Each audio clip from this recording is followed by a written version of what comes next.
Mercredi 20 novembre 2019, mesdames et messieurs, bonsoir et bienvenue à cette émission, l'émission Mercredi Politique sur E-Télé, tous les mercredis soirs avec nos invités. Nous allons parler de l'actualité qui est très riche ce mois de novembre. Vous le savez, le jeudi 14 novembre dernier, le Bénin a fait parler de lui. L'Assemblée nationale, 8e mandature, a donc voté un code électoral en remplacement de celui adopté en septembre 2018.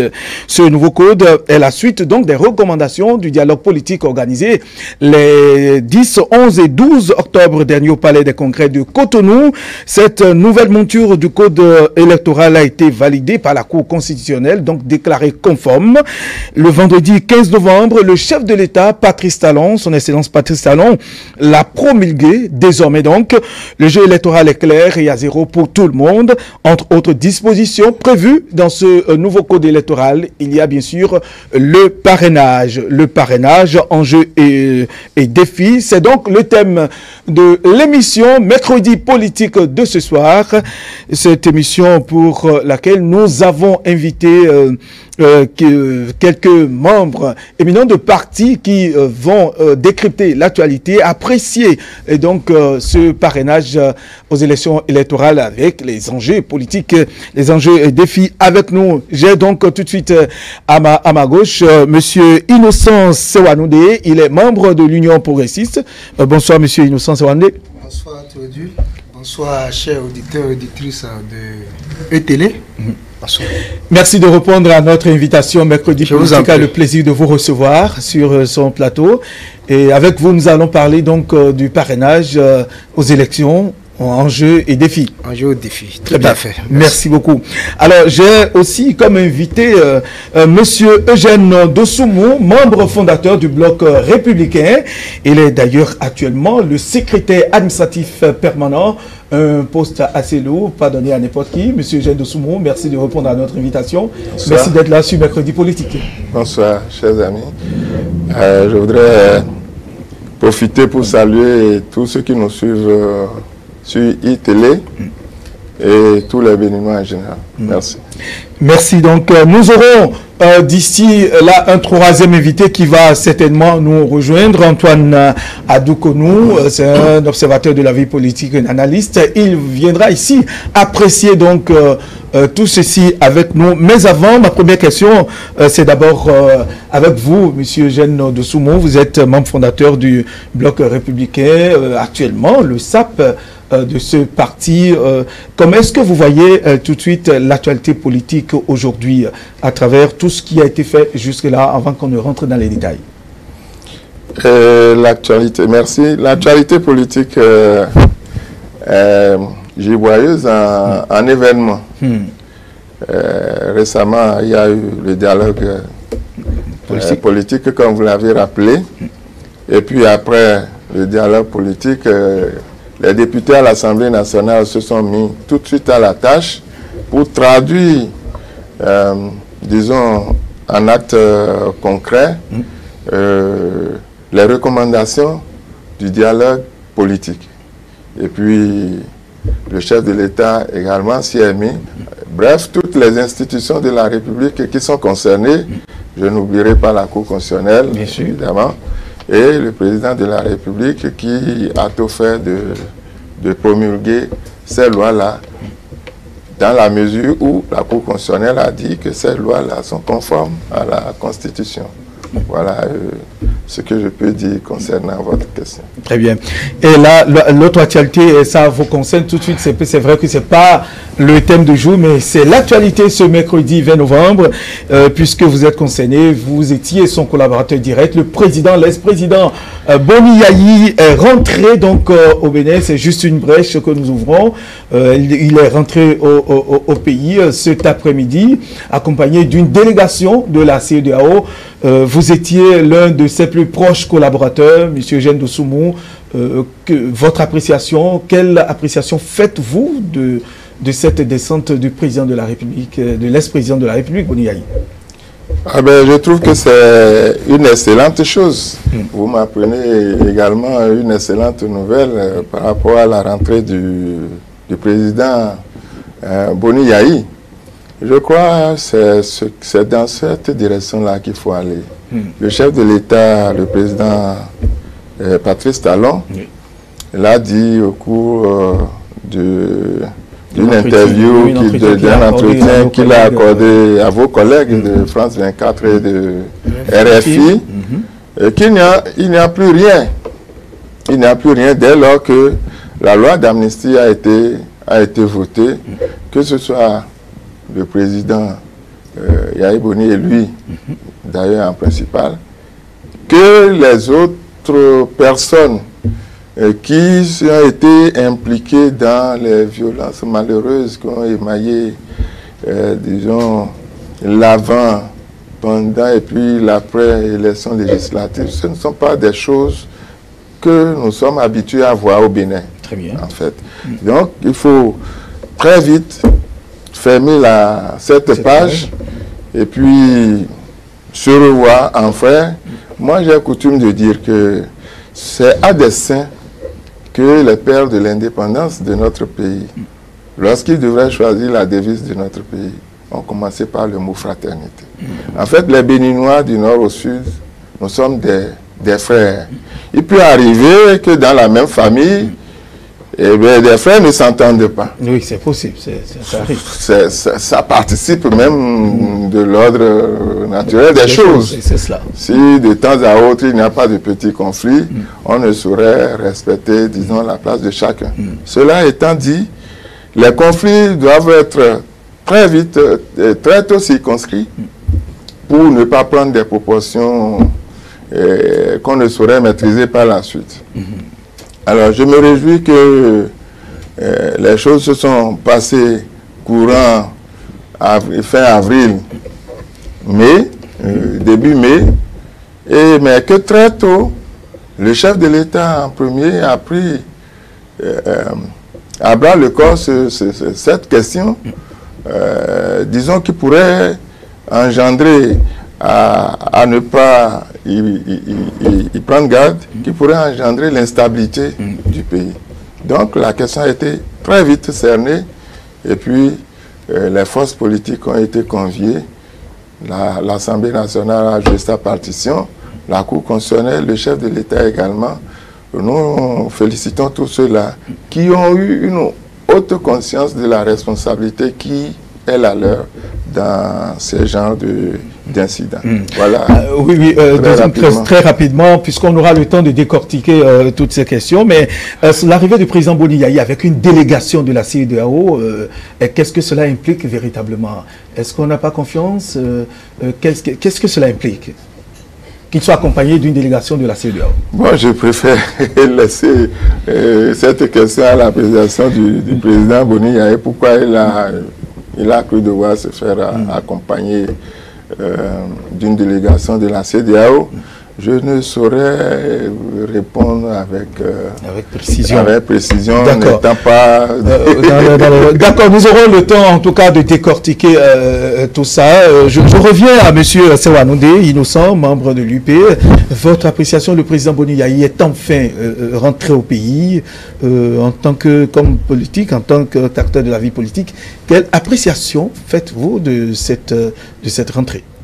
Merci beaucoup, monsieur le journaliste.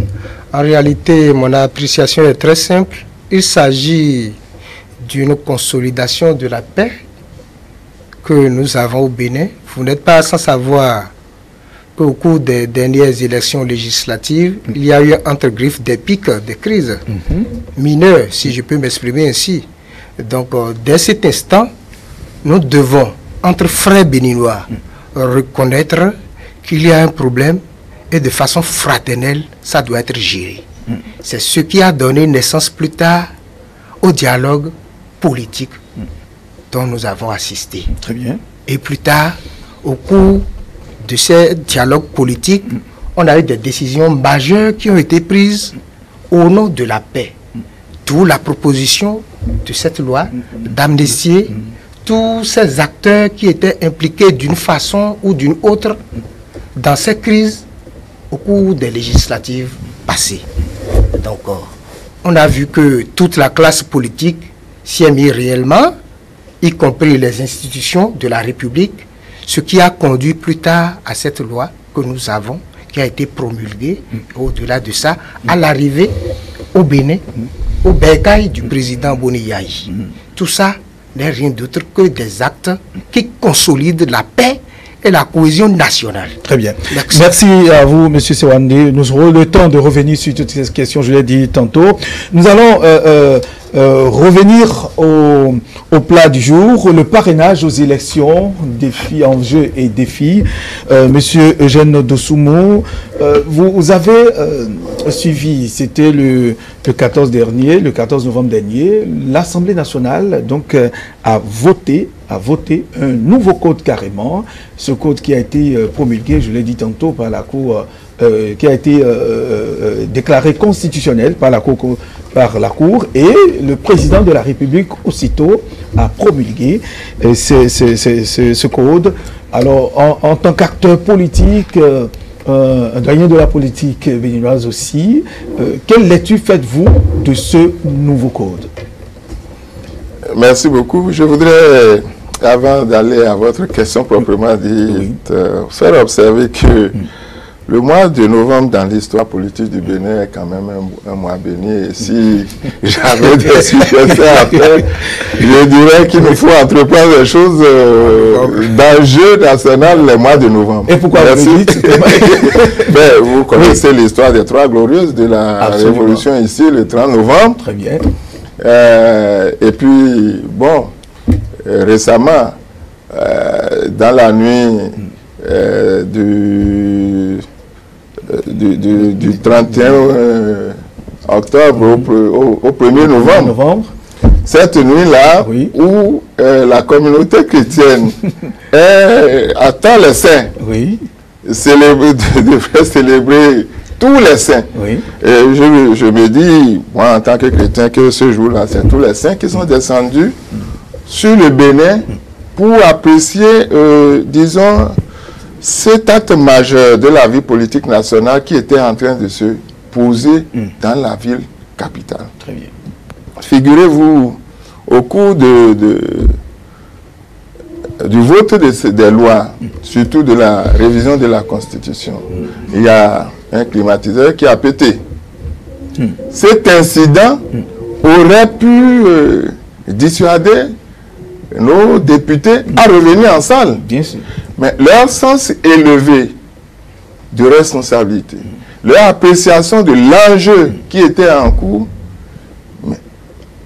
ont fait que nos représentants à l'Assemblée nationale se sont dit, mais qu'à cela ne tienne, grâce au saint, je fais une lecture spirituelle qui était avec nous ce jour-là. Très vite, cet incident de climatiseur a été maîtrisé et nos représentants à l'Assemblée nationale ont repris place. Et puis... Le travail a continué. Le travail a continué. Un travail formidable apprécié. C'est un sens élevé qui paraît... Un sens élevé de responsabilité qui paraît passer inaperçu, qui paraît un peu anodin, qu'on ne met pas... qu'on ne relève pas suffisamment. Et d'aucuns ont fait de dire c'est la fête des morts. Non, il faut placer les choses dans leur contexte. Le jour où on votait les lois, c'était la fête des saints. C'est le lendemain qu'il y a la fête des morts. Et moi, ma lecture, c'était que Dieu était avec nous, comme nous avons coutume de le dire. Et, cela étant, quelle appréciation je fais de cette révision? Et écoutez, lorsque on m'a dit qu'on est parvenu à effectivement réviser la constitution du Bénin, la loi 90-032, je dis ouf, enfin. Ouf, enfin. Et c'est le cas de le dire. Qui vous souviennent déjà que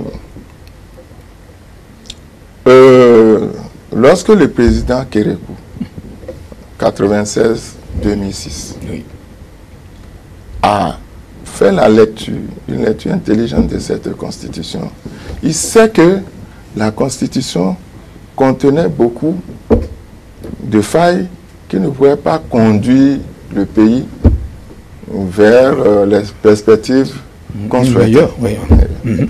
Donc il a commencé par en parler. C'est vrai, un homme stratège, vous comprenez.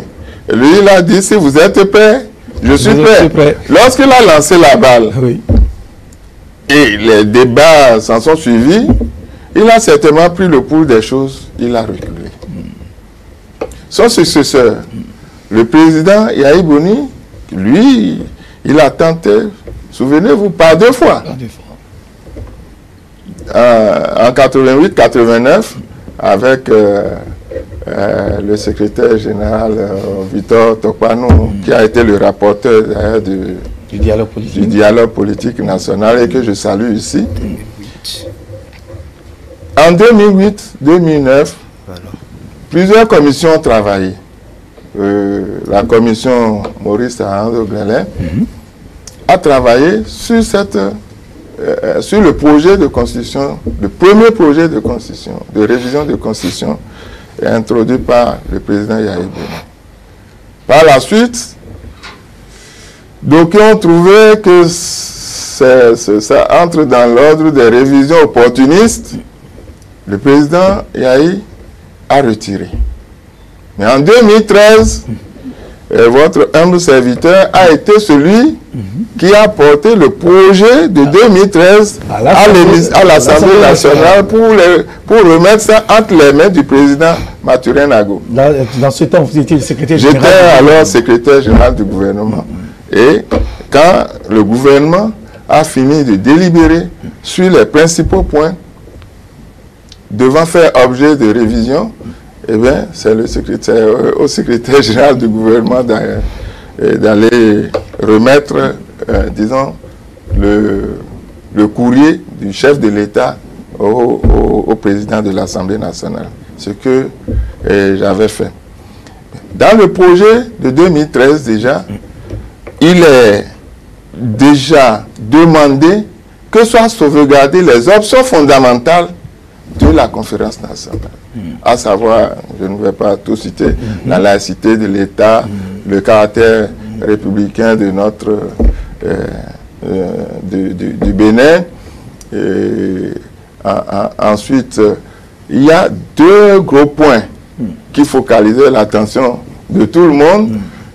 La limitation d'âge pour entrer dans les fonctions de la présidence de la République, et puis aussi la limitation de mandat. Alors, quand on fait tout ce point, et aujourd'hui, on prend les principaux points ayant fait l'objet de révision, moi je me rends compte, avec beaucoup de bonheur et beaucoup de satisfaction, que les députés de la 8e législature ont respecté les options fondamentales de la conférence nationale. Les quelques options que je viens de citer. Parce que la question du 3e mandat est un souci permanent pour la classe politique béninoise, mais également pour tous les citoyens béninois. C'est ça qui faisait que la plupart d'entre nous, nous étions très, très attachés à cette belle dame, mais qui a fini par prendre de l'âge, qui a eu 29 ans, disons, il était dans la trentaine.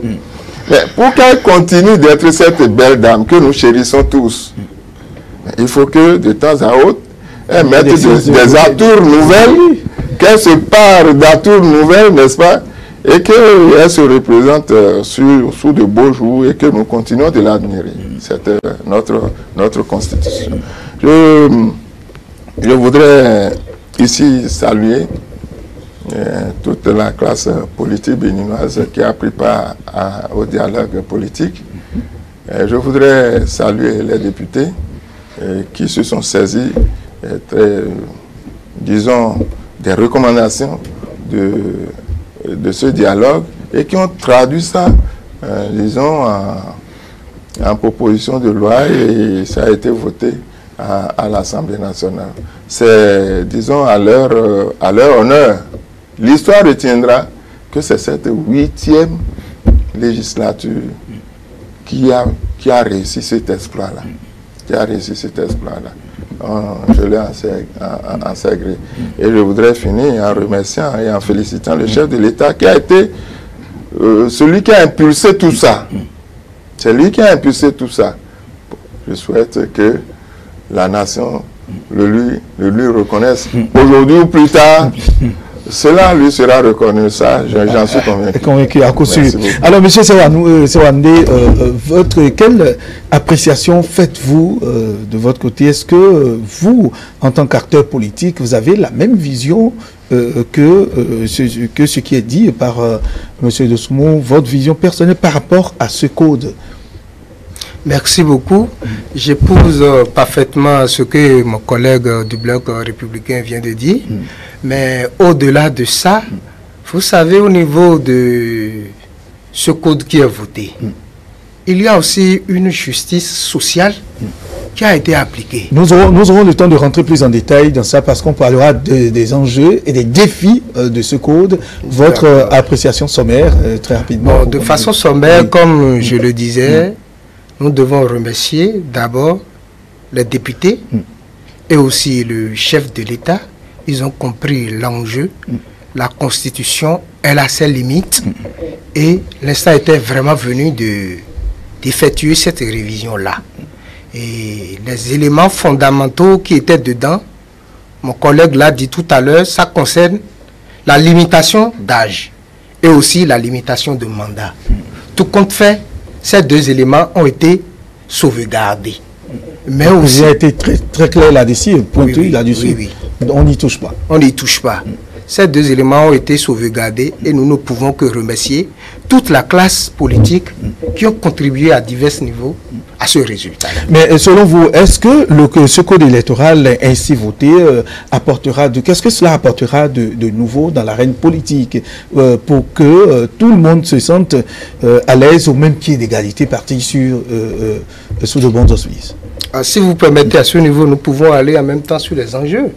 Oui, pourquoi pas, puisque nous y sommes. D'accord, merci beaucoup. En réalité, vous savez, à travers ce code, il y a un problème qui a été résolu. Lequel, selon vous?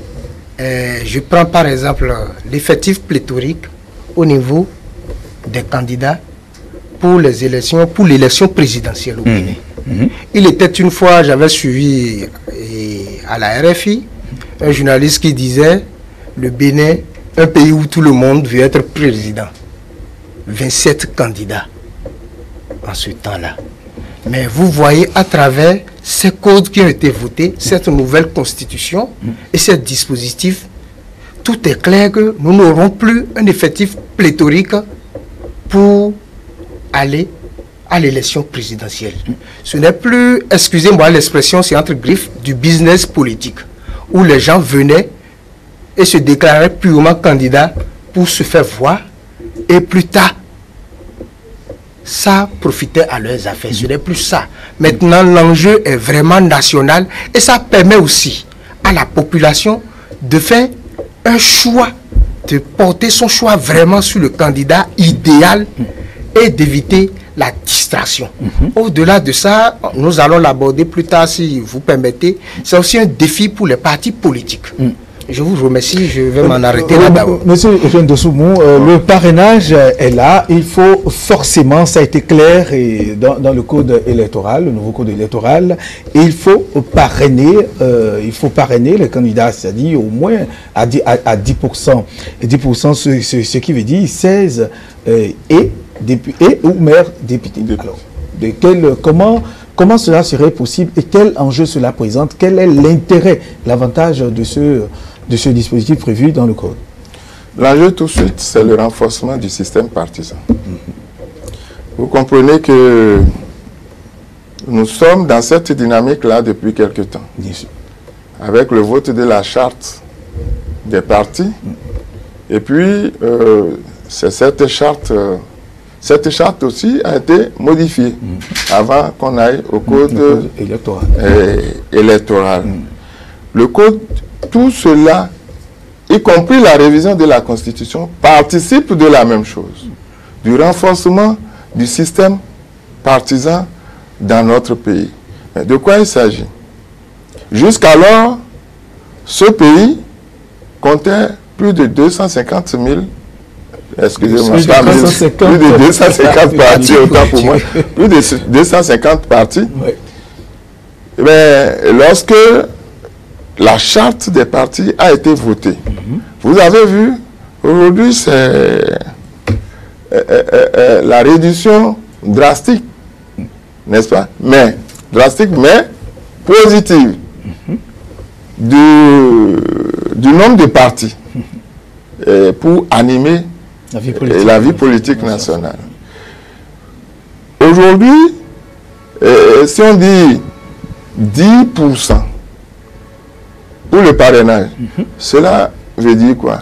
Que nous sommes en train de tendre vers au maximum 10 partis. Donc 10 candidatures. 10 candidatures. C'est-à-dire lorsque c'est le président de la République, il peut se faire supporter au plus par 10 partis politiques. Il peut se faire parrainer par au plus 10 partis politiques qui vont animer la vie politique nationale. Cela dit, si 10 partis politiques ne peuvent pas, s'ils ne peuvent pas trouver 16 députés et maires dans les 10 partis, ça veut dire que ce n'est pas un candidat voulu par la nation. N'oublions pas que nos députés sont les représentants de la nation. Et que les maires qui sont des autorités locales sont l'expression de la... incarnent l'expression de la démocratie à la base, l'exercice de la démocratie à la base. Alors, si à la représentation nationale, vous n'avez pas pu vous faire coopter et que jusqu'au niveau de base, jusqu'au niveau local, communal, vous ne parvenez toujours pas à réunir 16, vous comprenez que vous n'êtes pas de ceux que la nation désire comme pouvant être celui qui va élire pour présider aux destinées du pays. L'autre chose que je voudrais dire, c'est qu'avec le parrainage, nous sommes en train d'éviter la clochardisation de la plus haute fonction de l'État. C'est-à-dire, qu'est-ce que vous voulez dire? Qu'est-ce que je veux dire? Vous avez vu jusqu'à tout dernièrement ceux qui se présentaient pour dire qu'eux sont candidats à la haute fonction de chef de l'État dans notre pays. Vous avez vu la nature des gens qui s'étaient présentés à la Sénat pour déposer leur dossier. Sachez. Des gens qui avaient leurs documents dans des sachets de se présenter à la Cour constitutionnelle, à la Cour constitutionnelle, oui, à la Cour constitutionnelle, autant pour moi, pour dire qu'ils veulent être candidats. N'est-ce pas? Si on ne limite pas, c'est des clochards qu'un jour, on ne sait jamais. On ne sait jamais le jour où le diable va entrer dans le marché. Il faut pouvoir canaliser cette affaire. Mais les fonctions du président de la République, c'est quand même des fonctions suffisamment sérieuses pour qu'on ne s'amuse pas avec. Donc voilà, moi je pense que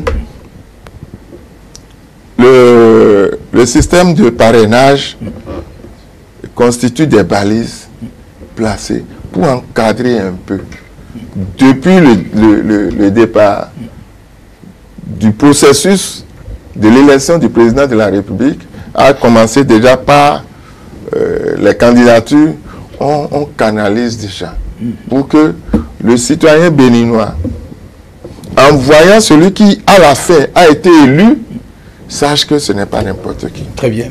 Et ça amène à accepter, à voir que la charte sur les partis politiques qui a été votée, en dit long, monsieur Sewade, est-ce que ça dit déjà que les candidats, ou le candidat qui veut le parrainage des maires ou députés doit être forcément très bien connu du milieu politique qui veut le porter au triomphe? Monsieur Sewade. Merci beaucoup. Ça, c'est clair. Parce que si vous observez le code qui a été voté, ce n'est tout juste qu'une continuité des réformes du système partisan. Vous voyez, je vais mieux l'expliquer. En réalité, si vous prenez ces réformes, on mettait plus l'accent sur les partis politiques. Ce n'est plus un homme fort que nous voulons. Donc, si vous êtes un candidat pour la prochaine présidentielle de 2021, par exemple, et vous n'êtes pas en mesure d'être soutenu par un parti politique ou des partis politiques forts et regroupés tout au moins les 16 exigés, mais quelle représentativité vous voulez donner au plan national alors que nous sommes en train de dire que les partis politiques de quartier, de famille sont morts? Ça n'existe plus. Ça n'existe plus. Donc, ce code qui a été voté n'est rien d'autre qu'une continuité.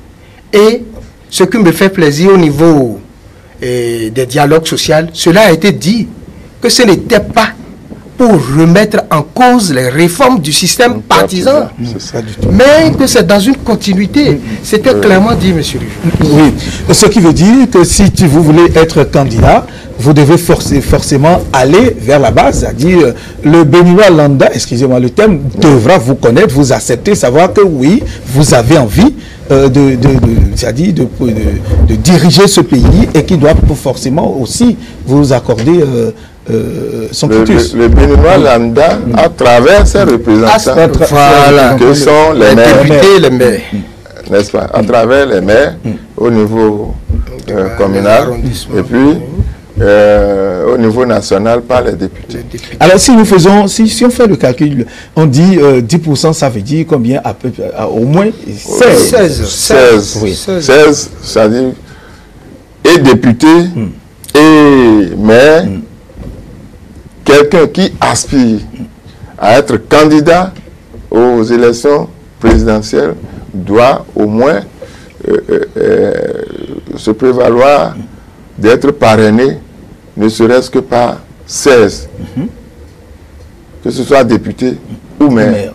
On n'a pas dit 16 députés exclusivement, ni 16 maires exclusivement. Députés plus maire, sur l'ensemble du territoire national, vous devrez avoir au moins 16. Au jour d'aujourd'hui, il y a 83 députés.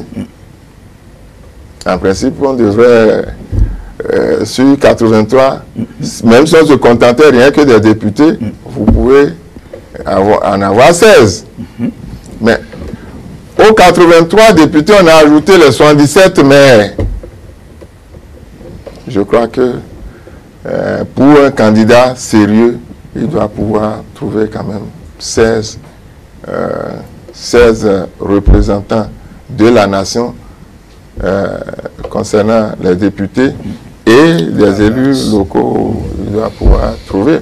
Alors, aujourd'hui, la question qui se pose est de savoir, est-ce que comme ainsi présenté, la loi, les partis de l'opposition ne sont pas bloqués? Est-ce que ce n'est pas une manière de mettre un frein à leur évolution ou de les bloquer? C'est une question que beaucoup se posent aujourd'hui, selon le dispositif. Monsieur Desmond. Oui, mais moi je pense que sur cette question, il ne faut pas faire une lecture à court terme. Très bien. Ce qu'on fait, ce n'est pas pour aujourd'hui. Aujourd'hui, les gens se disent la 8e législature est composée de députés issus de deux partis soutenant le chef de l'État. De ce point de vue, se disent, pour que lui trouve les 16, ce n'est pas impossible. Mais ça, pour ma part, c'est une lecture à court terme. Et puis, ce que nous sommes en train de dire, c'est à partir de 2021. Très bien. Pour ce qui concerne le président de la République. D'ici 2021, qu'est-ce qu'on sait qui peut se passer? On n'en sait rien. Je ne préfigure je ne prévisage de rien. Mais je me dis, nous sommes dans un contexte en perpétuelle mutation. La vie est dynamique. Alors, à partir de cet instant, moi, je pense que, comme une expérience, il nous faut la faire pour tirer les conclusions. A priori, sans avoir sans avoir expérimenté cette réforme-là, il est trop tôt de préjuger de ceci ou de cela.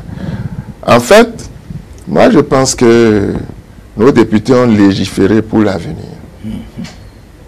Ont légiféré pour l'avenir. C'est pour cela que je suis d'accord avec eux qu'il ne faut pas focaliser les débats sur des personnes. Oui. Sur des personnes. Oui, est-ce que ce n'est pas la personne de Patrice Talon qui est en train de vouloir écarter tel ou tel parti? Non, je ne crois pas. Ce que la loi exige, que ce soit du candidat probable, candidat éventuel Patrice Talon, ou d'autres candidats, c'est d'avoir 16 parrains, maires et députés. Mais si Patrice Talon finit d'avoir ses 16 parrains, les autres, 16 moins ce qu'on a dit, 83 plus 77 là. Si on note 16 de ça, il y a encore... Il y a plusieurs... il y a encore... plusieurs 16 à rechercher. Plusieurs 16 qui sont encore disponibles. Et que les autres candidats peuvent avoir. Moi, je pense que tout dépendra de la capacité de négociation de chaque candidat. De chaque candidat. Donc, le jeu est ouvert, à mon sens. Le jeu est ouvert, contrairement à ce que... à ces analyses. À ces analyses. Partagez-vous l'analyse de M. Dossoumo, M. Oui, je partage parfaitement. S'il y en a qui se disent, attention, est-ce que, avec les réalités d'aujourd'hui, est-ce que ce serait facile à ce membre de l'opposition, à ceux de l'opposition, d'avoir facilement l'essai? C'est une question qui se pose, à laquelle nous devons quand même apporter des éclaircissements, M. Sewan, puisque vous avez la chance. Je partage pleinement ces analyses. Et au-delà de ça, j'aimerais nuancer aussi à un niveau donné. Oui. Nous sommes en train de parler de 2021, alors que nous savons tous que la politique est dynamique, elle n'est pas statique, elle n'est pas sur place. Et dès l'année prochaine déjà, il y a par exemple les élections municipales, communales qui sont déjà là. Vous voyez, et si j'ai bonne mémoire, les partis politiques de l'opposition aussi ont reçu leur certificat de conformité. Pour participer. À ces élections. Donc, où se trouve l'exclusion ou bien cette difficulté qu'on est en train de leur poser? Non. Et nous avons encore un code qui est issu des propositions des dialogues politiques. Donc, il y a déjà un genre de consensus national qui est déjà trouvé au niveau de la classe politique. Et ce que je dis, et je continue de le dire, bientôt il y a l'élection communale qui est là. Et là, l'opposition, qui se sentait entre-temps exclue pour les législatives passées, a aussi de quoi mouiller le maillot et gagner. Et si elle gagnait des mairies en ce moment-là, vous ne voyez pas que c'est d'autres analyses qui se dessinent pour 2021 déjà? Bien sûr. C'est ça, monsieur le journaliste. Je vous remercie. Ok. Monsieur Dossoumo, vous savez, l'autre question qui trottine dans la tête des Béninois, 16, ça dit un candidat ne doit pas venir de nulle part pour vouloir briguer la magistrature suprême, comme on a l'habitude de le voir. Aujourd'hui, il faut qu'il soit forcément du parti politique. Est-ce que ne pensez-vous pas que quelqu'un qui peut être un parti politique pourrait arriver ou bien oui, arriver à choisir un candidat qui n'est forcément pas de son parti à l'origine. C'est-à-dire un candidat neutre qu'un parti politique pourrait choisir de soutenir, de porter au flambeau. Dans ce cas-là, le candidat en question saura qu'il a reçu le portage du parti politique. Or, ce qui s'est passé à ce jour, oui, disons pour compter du renouveau démocratique depuis 1990 à nos jours, c'est que les candidats aux élections, que ce soit aux élections présidentielles ou aux autres élections, n'ont pas forcément besoin d'avoir le portage d'un parti politique. Il suffit qu'ils sortent de n'importe où, association, société civile, association de développement, ou même pas du tout. Mais qu'il arrive à réaliser, je ne sais pas, quelques petites œuvres au sein de sa communauté, eh bien, il est porté en triomphe. Cela veut dire quoi? Nous avons cultivé un culte de l'argent. Seuls ceux qui ont l'argent ont pu émerger de cette façon. Ou quelle est la place alors qu'on donne aux idéaux, aux idées nobles pour faire le développement du pays? Alors, de telle sorte que la plupart de nos instances ont été occupées par des gens qui peuvent justifier d'un certain nombre de moyens financiers ou matériels. Pendant que ceux qui ont de belles idées, ils ne sont pas là. Ce qui va se passer désormais, lorsque vous n'avez pas un background politique, c'est-à-dire vous n'avez pas été formé politiquement dans un parti, votre émergence sera difficile. Très bien. Votre émergence sera difficile. C'est pour cela que je dis que toutes ces lois qui sont votées sont des lois qui portent en fait la réforme et renforcent la réforme du système partisan. Voilà. Alors, et ça m'amène aussi à poser cette question parce que vous savez, est-ce que quelque part le code électoral ne donne pas plus de crédibilité, de poids aux maires parce que nous sommes au Bénin? Et là, vous l'avez évoqué, la question de l'argent. Est-ce qu'il ne peut pas arriver que des maires, M. Sewande, M. Dossoumo, que des maires marchandent leur parrainage vis-à-vis d'un candidat ou d'un autre, c'est-à-dire le poids de l'argent, est-ce que, à nouveau, vu, c'est-à-dire, dès que ce sera mis en pratique, est-ce que l'argent ne va pas peser, et là, puisque le maire ou le délégué aura parrainé, est-ce que l'argent ne va pas encore parler de lui, est-ce que l'argent ne va pas circuler abondamment? C'est une probabilité qu'il ne faut pas négliger, qu'il ne faut pas rejeter d'un revers de main. La chose est possible. Mais c'est pour ça aussi que aujourd'hui, un maire ne peut pas se lever de lui-même. Puisque le maire même évolue au sein d'un parti politique. Forcément. Forcément. C'est le choix du parti politique qui va s'imposer au maire. Je dis, je ne rejette pas ce que vous dites. Je ne balaie pas d'un revers de main ce que vous dites. Mais la probabilité sera faible parce que le maire aussi est issu d'un parti politique.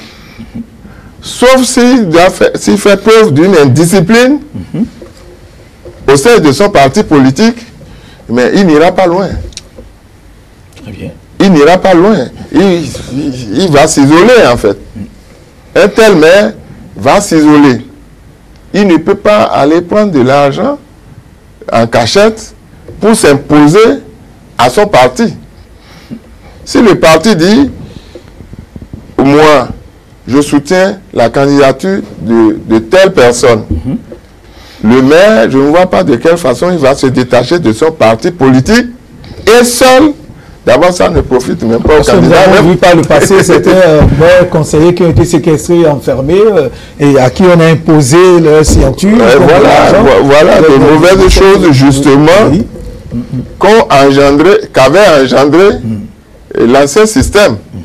C'est pourquoi il s'est avéré impérieux de regarder le système partisan de près, tel que cela se passait et d'introduire des réformes.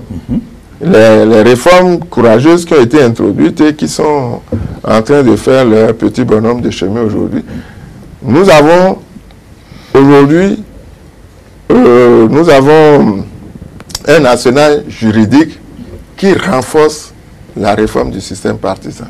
Il nous reste de mettre ça en pratique et voir est-ce qu'il y a une cohérence entre, disons, tout cet arsenal juridique et la pratique sur le terrain. Alors, tout de suite, on ne peut pas occulter le fait qu'il peut y avoir des dérives du genre de ce que vous dites. Mais progressivement aussi, on va corriger. On va corriger. Si un maire ou un député veut se faire plus malin et dire que lui va se soustraire du groupe de son parti, c'est un risque qu'il va prendre.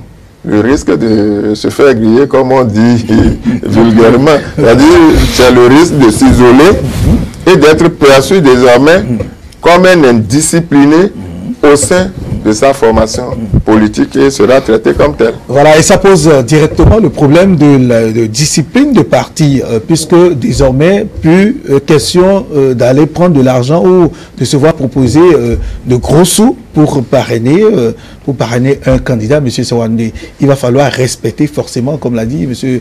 Dossoumo, la discipline du parti qui demande qu'on soutienne tel ou tel candidat, M. Sawandé. Merci beaucoup. Et d'ailleurs, ça ne peut être qu'ainsi. On n'a pas le choix. Et au regard des réformes, en réalité, il y a un aspect de la chose que j'aimerais souligner. Oui, allez-y. C'est que on a dit, il faut obtenir, la loi est claire, 10% au niveau de l'hémicycle et aussi au niveau des mairies, des maires. Donc, on a déjà mis l'accent sur la base. Et vous avez vos caches super puissants. Vous estimez qu'avec l'argent là, vous allez acheter un maire, sa signature, et ça va refléter l'électorat de ce maire là automatiquement à la base. Il y a déjà un problème. Et c'est plus que de la suicide politique à la base déjà pour ce maire là. Donc, l'objectif des réformes, c'est d'avoir un parti politique fort et des hommes faibles. En réalité, c'est ça politiquement. Donc, si votre parti politique ne vous désigne pas, ne vous accorde pas sa confiance, vous avez déjà des problèmes même au niveau de votre base. Et au-delà de ça, il y a un autre aspect de la chose. Dans les réformes, rapidement, oui, dans les réformes, plus loin, il se pourrait qu'il y ait des primaires au sein des partis politiques. Ça, c'est l'organisation des partis. C'est l'organisation des partis politiques pour les rendre plus forts. Et quand c'est comme ça, vous êtes sûr que l'aspect de l'argent, du cash là, peut intervenir ou au fin fond du Bénin même, il faut déjà effectuer des primaires à la base. Ça devient plus compliqué. Si avant, la porte était ouverte et c'est facile, actuellement, ce n'est plus possible comme avant. Et ce n'est que des essais. Une fois que nous allons appliquer ce nouveau code, il y a des imperfections. Le génie béninois va faire. Ensemble, la classe politique peut encore se retrouver et corriger. Alors, puisque dernière question, puisque nous tendons vers la fin de l'émission, et quel serait désormais donc le travail des partis politiques sur le terrain parce que tout part de la base, quelle serait désormais leur responsabilité, M. Sawandé, pour qu'on n'en arrive pas là et pour que le travail qui a été fait soit parfait. C'est vrai qu'aucune œuvre humaine n'est parfaite, mais que ça soit apprécié de tous et que d'éventuelles corrections surviennent après. Merci beaucoup. Leur responsabilité, c'est d'abord de jouer leur rôle. L'outil politique qu'on leur a donné à travers ce code, ils doivent se l'approprier et l'utiliser sur le terrain. Si ils ne font pas ça, par exemple, et comme dans l'ancien système, ils vont s'attendre à un homme tout-puissant qui va leur donner de l'argent pour poser les actes politiques sur le terrain, animer la vie politique de leur parti à la base, mais ça ne marchera pas. Malgré eux, les outils qu'on leur a remis seront là, mais ça risque de devenir inefficace. C'est plus une responsabilité qui est à la charge des partis politiques aujourd'hui. Et tant qu'ils ne vont pas comprendre ça, ça ne marchera pas. Donc il faut conscientiser aussi la classe politique à ce niveau. Je vous remercie. Oui, M. Jean de Soumo, un travail de fond est désormais demandé aux partis politiques qui animeront désormais la vie politique, puisqu'on aura le temps d'en parler. Il y a le financement politique, le financement public. L'État apporte désormais son soutien, mais dans des dispositions bien prévues. Alors aujourd'hui, le parrainage, le défi est là. Et quel est désormais le rôle des partis politiques pour que la base, que ces partis politiques soient véritablement ancrés à la base sur l'échiquier national? Merci beaucoup. Je crois que la responsabilité des partis politiques s'est trouvée renforcée et est devenue plus grande. Responsabilité devenue plus grande d'abord à l'interne. D'accord. Et puis, dans un second temps, vis-à-vis de l'État béninois. Vous l'avez dit très rapidement, désormais, c'est l'État béninois qui va financer les activités des partis politiques. Je disais à l'interne. À l'interne, les partis politiques devront désormais renforcer la discipline à l'intérieur de chaque parti politique. En quoi faisant? Disons en disciplinant leurs militants et leurs élus. Jusqu'à une date récente, comme il y a une multitude de partis politiques, chacun tirait le drap de son côté. Et parfois, des élus ne se croient plus redevables même de leur base. Aujourd'hui,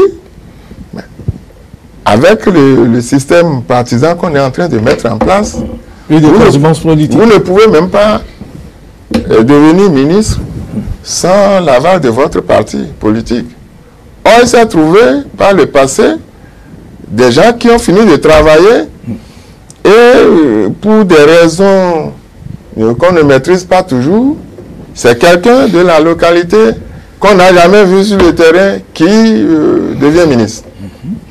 Ajouter au fait que l'argent pouvait déterminer, disons, l'élection d'un député, c'était, est-ce que je vais dire, comme les militaires disaient, du bordel. Mais il faut mettre de l'ordre dans ce bordel. Et c'est ce qui est en train de se faire maintenant. À l'extérieur, il y a l'image du parti aussi qui a à sauvegarder. Si on sait que dans votre parti, c'est toujours l'ancien système qui continue d'avoir cours, d'avoir pignon sur rue, eh bien, vous ne pouvez pas imposer aux gens d'avoir forcément une bonne opinion de votre parti politique. Donc, il y a l'image aussi du parti politique à défendre vis-à-vis de l'opinion. Et donc, cela dit, pour répondre très rapidement à votre question, je dis, désormais, la responsabilité des partis politiques est grande. Et ce sont les partis politiques. Si vous ne pouvez pas justifier de votre appartenance à un parti politique, cela veut dire que vous êtes exclu du jeu politique. Très bien. Vous ne pouvez plus animer la vie politique. Il ne s'agit pas de dire je suis organisation de la société civile, donc j'anime la vie politique. Si vous voulez animer la vie politique, mettez-vous dans un parti politique. Vous voyez que désormais, de gens comme les choses se clarifient, les rôles se clarifient. Où la société civile joue désormais. Si vous êtes religieux, parce qu'on a connu aussi l'implication très, très notoire des confessions religieuses. Si vous êtes religieux et que vous entrez dans le gouvernement, vous savez que vous vous débarrassez de votre manteau de religieux, hein? Et vous êtes dans un parti politique. Vous jouez le jeu politique. Très bien. Voilà. Merci à vous, Monsieur Jeune Dossoumou, Monsieur Innocent Serwanoundé. Je rappelle que Monsieur Innocent Serwanoundé est membre de l'Union progressiste. Merci de répondre à notre invitation sur Mercredi politique.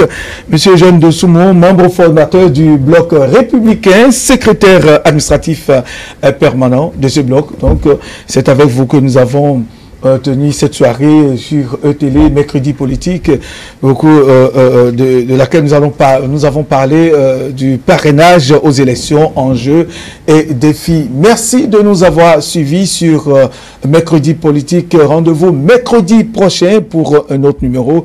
Prenez toujours du plaisir à nous suivre sur ETélé, la télé de l'excellence.